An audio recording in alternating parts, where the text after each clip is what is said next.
तो previous lecture हम लोग डिस्कस कर रहे थे classification of an elements and periodicity in properties. Good morning. Good morning बेटा।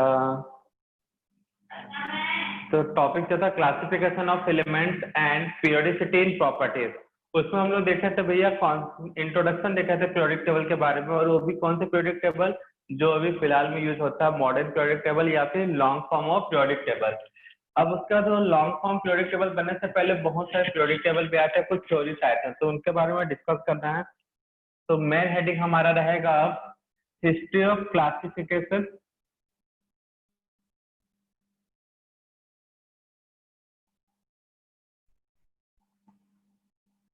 History of classification. शायद हेडिंग भी कल नोट करवा ही दिए थे जहां तक हम, ऑफ एलिमेंट्स।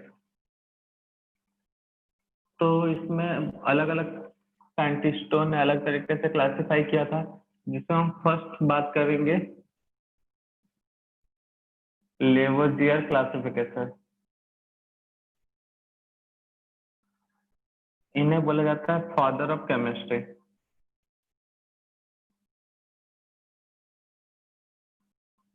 तो कौन से वाले केमिस्ट्री के?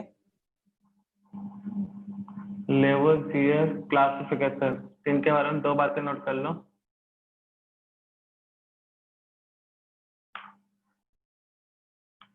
दो बातें क्या, एक की लाइन में कंप्लीट हो जाएगा।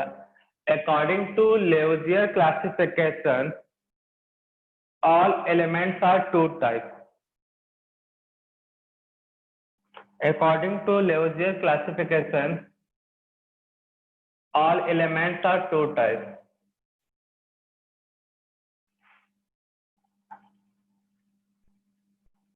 Metal, that is metal, and non-metal. According to Lavoisier, all elements are two types. According to Lavoisier, all elements are two types, that is metal and non-metal. तो नोट कर लिए Lavoisier classification, all elements are two type, metal या फिर non metal. तो भैया अब modern periodic table में तुमको कुछ एलिमेंट्स ये भी पता है, मेटल भी होते हैं, नॉन मेटल। पी ब्लॉक में मेटल और नॉन मेटल वाले प्रॉपर्टीज दोनों वाले होते हैं। मेटलॉइड भी होते हैं कि नहीं होते भाई? होते हैं मेटलॉइड्स। यस सर, होते हैं मेटलॉइड्स। तो आफ्टर डिस्कवरी ऑफ मेटलॉइड ये थ्योरी क्या हो गया? फेल। ठीक है ना, लेकिन अपने समय में काफी हद तक सही था, मेटल एंड नॉन मेटल। और इन्हें क्या बोलते हैं भैया? Father of chemistry. नोट कर लेना भाई बगल में कहीं ब्रैकेट में या नोट में, फादर ऑफ केमिस्ट्री मतलब लेवोजियर। तो metal and non metal. Second note करो, सेकेंड क्लासिफिकेशन था जो 9th-10th में पढ़े थे आप, डोबे ट्रायड लॉ। डोबे, क्या स्पेलिंग भाई डोबे रहेगा? राइनर, RENER, यही है ना? Law of triad. सर वो लेवोजियर में वो नोट करना है, he is known as the father of chemistry. हाँ बेटा नोट करना, अगर याद रख सकते हो तो मत नोट करो। केमिस्ट्री का जीके है भाई, कल को कोई पूछ दिया फादर ऑफ केमिस्ट्री कौन है, बोलते तुम केमिस्ट्री लेके पढ़ रहे हो, तब फिर क्या करोगे? पता होना चाहिए ना ये सब छोटे छोटे इंफॉर्मेशन। Yes sir. याद रख सकते तो मत नोट करो। तो डोबे राइनर लॉ ऑफ ट्रायड। तो सबसे पहले ये ट्रायड कौन सी चिड़िया का नाम है वो देख लेते हैं भाई।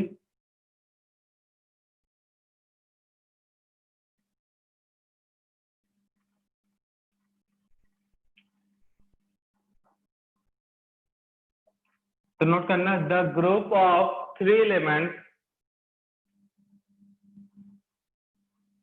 The group of 3 elements, the group of 3 elements which made by the, किसने बनाया था भाई? Dauber inner. Dobby. The group of three elements which made by the Dobbe inner is called triad. Is called triad. Note कर लिया सब। अब इसके आगे नोट करना नेक्स्ट लाइन से। According to law of triad, according to law of triad,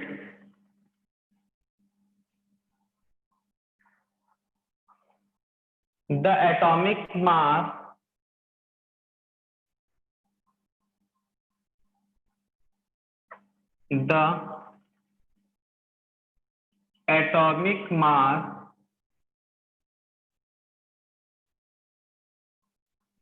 of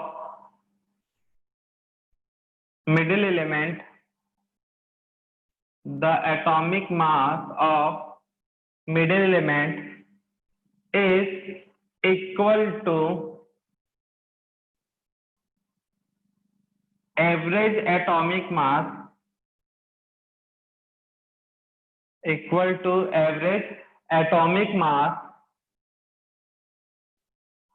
of first and third element of triad.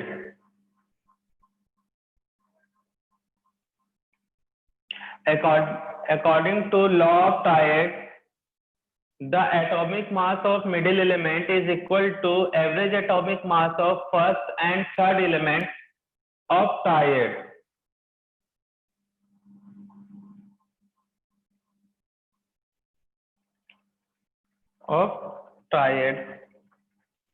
Example.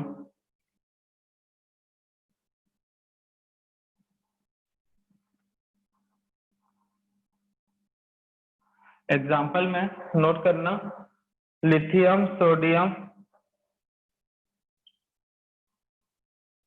Potassium.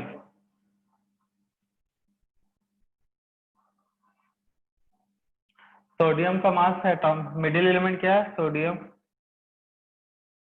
Atomic mass किसके equal होगा भाई? फर्स्ट एलिमेंट लिथियम, लिथियम का एटॉमिक हाँ potassium का atomic mass का, lithium का atomic mass plus potassium. तो lithium का एटॉमिक मास कितना है भाई? 7, पोटेशियम का 39, 7 + 39। तो सॉल्व करो कितना आएगा भाई?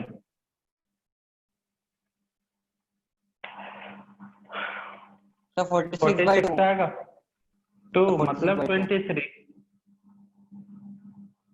ठीक है ना सर? इस तरह से उन्होंने बहुत हाँ बेटा क्या सर हमको 10 की इसमें लिथियम का 7.9 दिया था और पोटेशियम का 39.1, तो उसका एडिशन अरे कुछ नहीं होता। अरे भाई अभी क्या 48 आएगा? 46। हाँ तो फिर बस ना 10th में हो अभी। नहीं सर मैं बता रहा था बस।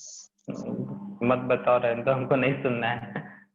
ठीक है नोट करो चलो जल्दी। Sir calcium, beryllium, magnesium, calcium, strontium, barium, ये कुछ ट्रायड से इनको याद रखना। ठीक है ना, नोट कर लो जल्दी। तो बताओ डोबे आयर लॉ फिर फेल क्यों हुआ भाई? सर 7th एलिमेंट के बाद जब गया तो जो बीच का एलिमेंट था वो बस थर्ड से मतलब वो नहीं हो रहा था सर वो। सब मींस कुछ ही ट्रायड बना पाया था सर वो आगे। हाँ सर कुछ ही बना पाया था। हाँ ये एक तरह से तुक्का वाला लॉ था, सब पे अप्लाई नहीं हो रहा था, कुछ कुछ के ट्रायड में ही ये काम कर रहा था। ठीक है ना, तो ये तुक्का ज्यादा काम नहीं आया। तो नोट कर लो भाई, क्या बोलोगे इसमें? फेल होने का रीजन क्या दोगे? Explanation. This is work only few this is work only the set of few elements, this is work only the set of few elements, hence this classification is discarded. Note कर लेना क्यों fail हुआ भाई. This is work only few set of elements, hence this law is discarded.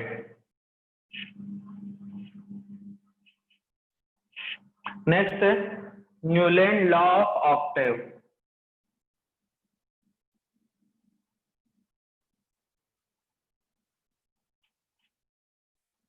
Newland law of octave एक तरह से बोल सकते हैं फर्स्ट साइंटिस्ट है जिन्होंने एक अप्रोच दिया कि अगर एलिमेंट को एटॉमिक मास के रेस्पेक्ट में अरेंज किया जाए, किसके रेस्पेक्ट में, एटॉमिक मास के, तब कहीं ना कहीं कुछ प्रॉपर्टीज में सिमिलरिटीज आएगा, जिसपे आगे वर्क किया लोथर मेयर ने और मैंडलिफ ने. तो उसमें सक्सेस किसको मिला ज्यादा, दोनों सही थे अपनी जगह पे. मैंडलिफ को ज्यादा पॉपुलैरिटी मिला, ठीक है ना. तो ऐसा सिंपल था. लोथर मेयर ने भी वही काम किया था, एटॉमिक मास पे ही के बेसिस पे अरेंज किया था, और मैंडलिफ ने, लेकिन ज्यादा सक्सेस मिला मैंडलिफ को. बताएंगे क्यों. तो था न्यूलैंड का लॉ एकदम छोटा सा, बट इन्होंने फर्स्ट टाइम अप्रोच दिया था कि जो एटॉमिक मास है उसके बेसिस पे एलिमेंट को अरेंज किया जाए तो कहीं ना कहीं प्रॉपर्टीज, मतलब एलिमेंट को क्लासिफाई किया जा सकता है. तो उन्होंने क्या किया था भाई, एलिमेंट को अरेंज किया था इंक्रीजिंग ऑर्डर में. और सर हर एवरी एक 7 element का एलिमेंट बराबर. की प्रॉपर्टी सेम रहती है. सिमिलर थी एवरी 7 या 8 की. Every बस हो गया. property अब similar to first one. तो उन्होंने एलिमेंट को अरेंज किया था increasing order of atomic masses.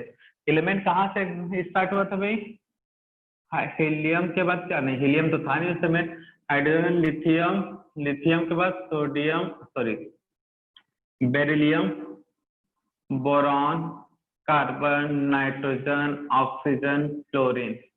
उसके बाद lithium, sodium, 1 2 3 4 5 6 7, beryllium, magnesium, boron, aluminium, carbon, silicon, nitrogen का phosphorus, sulphur, chlorine, potassium, calcium.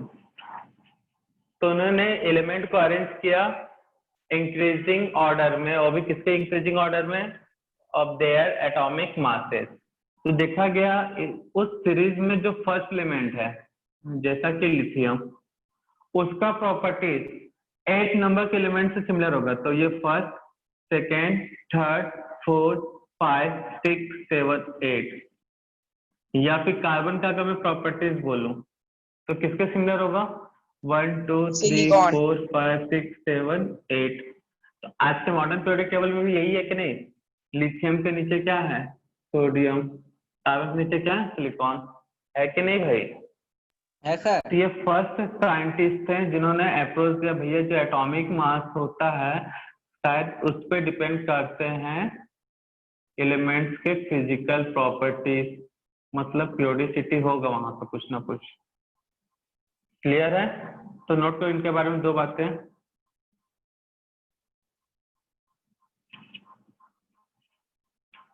The properties of, sorry according to it कर लो पहले. According to it,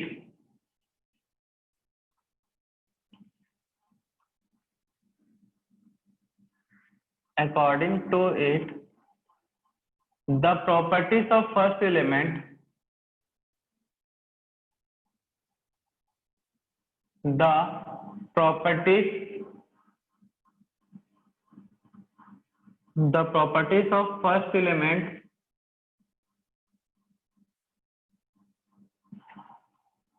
is similar to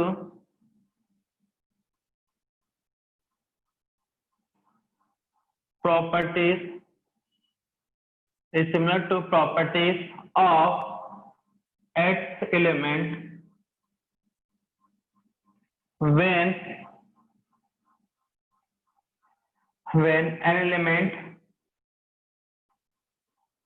an element arranged in increasing order, arranged in increasing order of their atomic masses.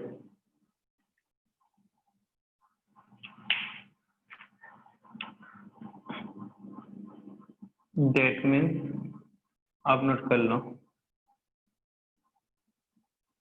Lithium, beryllium, boron, carbon, nitrogen, oxygen, fluorine, sodium, magnesium, silicon, sodium, magnesium, aluminium, silicon, phosphorus, sulphur, chlorine, potassium, calcium.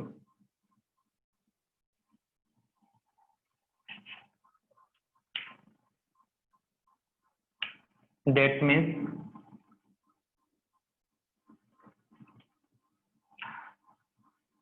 करके note कर लो, where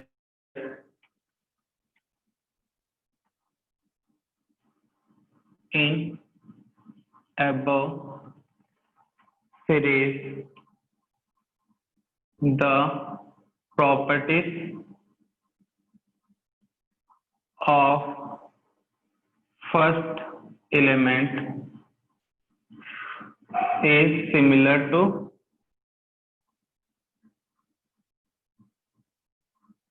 th element.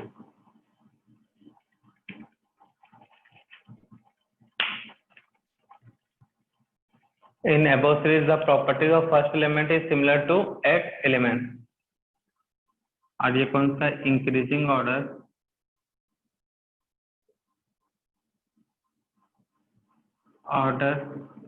Of atomic mass.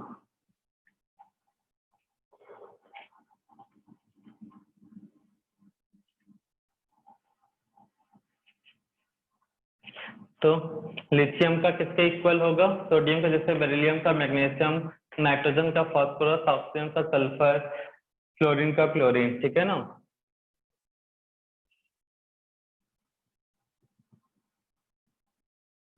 Note कर लो।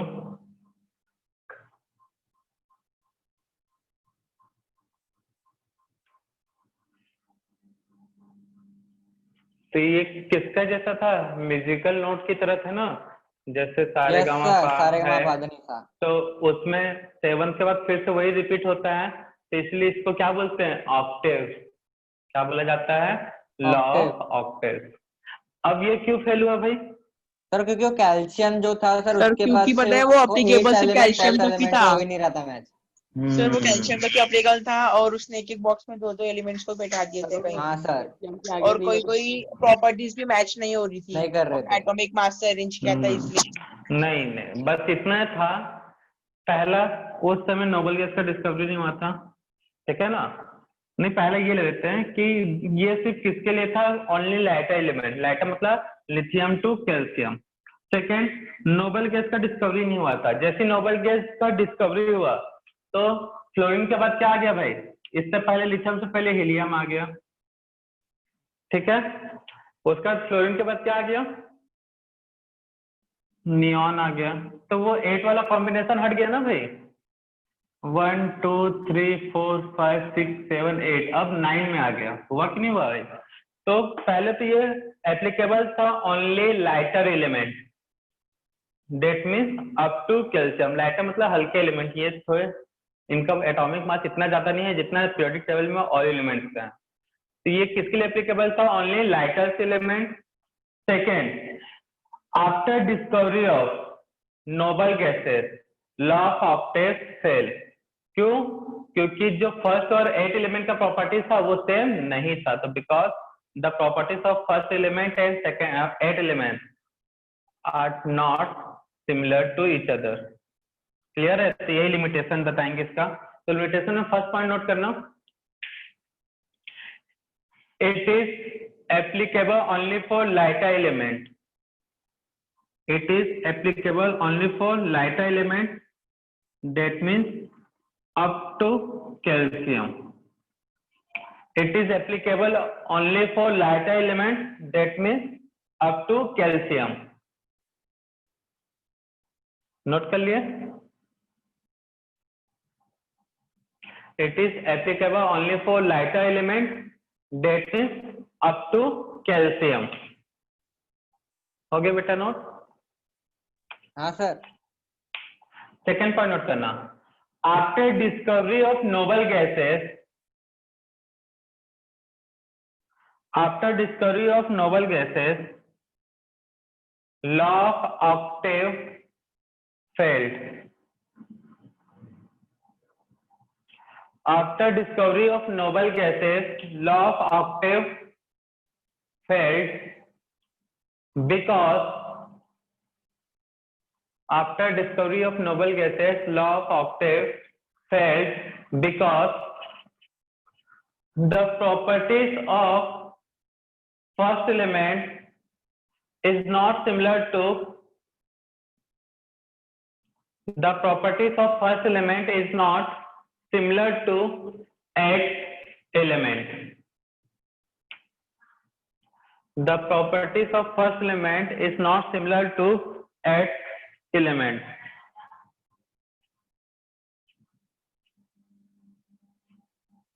It's not. तो next heading note करो, Lothar Meyer classification. Lothar Meyer classification, तो उन्होंने क्या किया था भाई, फर्स्ट टाइम एलिमेंट को अरेंज किया अच्छे से, ठीक है ना। न्यूलैंड ने हिंट दे दिया था भैया कि एटॉमिक मास के हिसाब से एलिमेंट को अरेंज किया जा सकता है, उस पर, लेकिन उन्होंने उतना अच्छा खासा वर्क नहीं किया जितना लोथर मेयर ने किया। तो लोथर मेयर ने क्या किया, एलिमेंट का एटॉमिक मास लिया और एटॉमिक वॉल्यूम, उसके बीच उन्होंने ग्राफ ड्रॉ किया।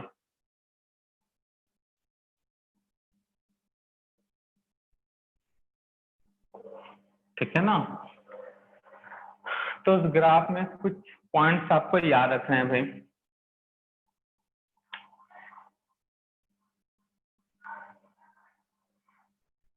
इस तरह से कुछ भी रैंडम कुछ भी बना लो।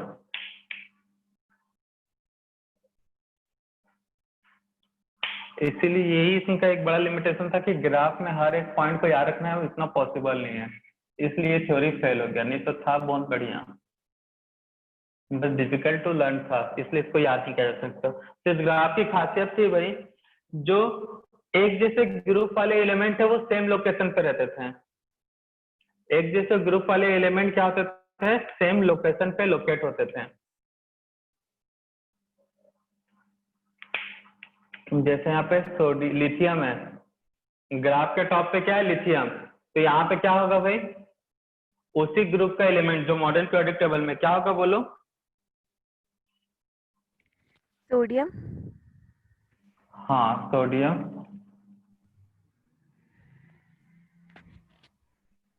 और यहाँ पे potassium, rubidium, caesium, sodium, potassium, rubidium, caesium. Group के एकदम डाउन में थे बेरिलियम, मैग्नीशियम, एक मिनट रुकना था। तो इनका कहना था कि एटॉमिक वॉल्यूम एटॉमिक मास का हिसाब से अरेंज होगा, तो इस टाइप का कुछ कर्व मिलेगा, रैंडम बना दिया हूँ मैं, रैंडमली बनाया हूँ। तो टॉप लोकेशन एक जैसे एलिमेंट सेम लोकेशन पे थे, तो ये जो है top of the curve, curve के टॉप पे कौन सा था भाई, ये बस पॉइंट याद रखना है, top of the curve. Curve के टॉप पे क्या था भाई, लिथियम, सोडियम, पोटेशियम, मतलब कौन से एलिमेंट है बोलते हैं,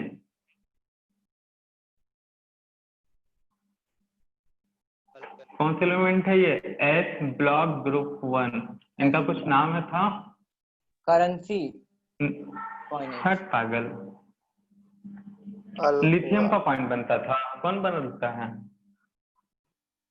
एल्केलाइन मेटल या एल्काइली मेटल, याद आ रहा है। हाँ सर। एल्काइली मेटल, सेकेंड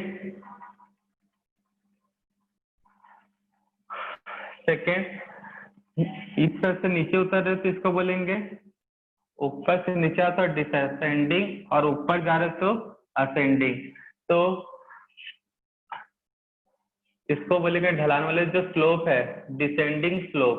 उस डिसेंडिंग स्लोप पे कौन से एलिमेंट है भाई? Beryllium, magnesium, calcium. डिसेंडिंग जो स्लोप था, डिसेंडिंग स्लोप पे कौन से एलिमेंट थे? Beryllium, magnesium. बोलो जल्दी, बेरिलियम, मैग्नीशियम, कैल्शियम। चलो पहले एक ग्राफ को ड्रॉ करो, तो फिर उसके बाद दो बातें नोट करवाते हैं इसके बारे में। जल्दी से ग्राफ को ड्रॉ करो, फिर दो बातें नोट करवाते हैं।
तो टॉप ऑफ द कर्व कौन से एलिमेंट है? एल्काइली मेटल।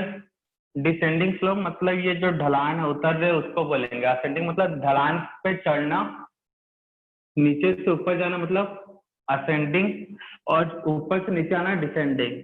तो डिसेंडिंग स्लोप पर है आपका alkaline earth metal, beryllium, magnesium, calcium, strontium, barium, radium, strontium, barium, radium. और descending slope of the curve कौन सी एलिमेंट है? हैलोजन।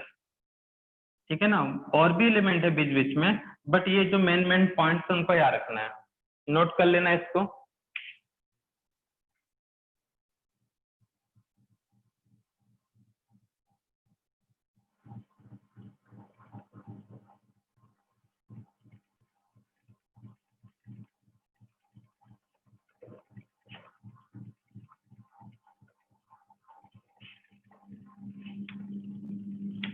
यहाँ जब हम इस पॉइंट की अगर बात करो तो यहाँ पे थे boron family, boron, aluminium, gallium, indium, thallium. इस पॉइंट पे जो थे वो थे बोरॉन फैमिली, लिख सकते हो। नीचे को बोलते हैं minima of curve, group 13 element. तो ये कुछ बातें पूछा जाता है तो इसको याद रखना। तो लो था मैं क्लासिफिकेशन में नोट कर लो इतना सारी बातें जल्दी से। जैसे that physical properties of an element, physical properties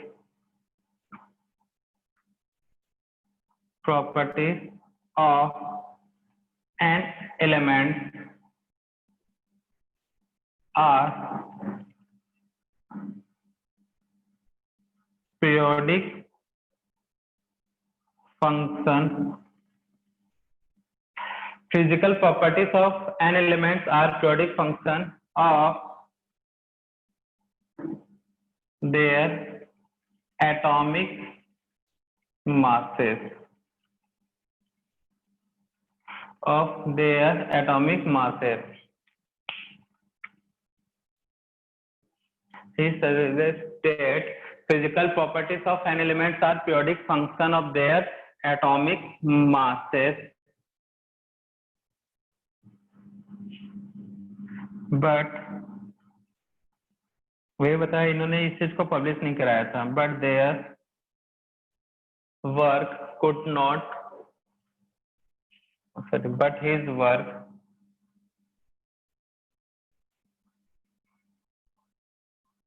could not published,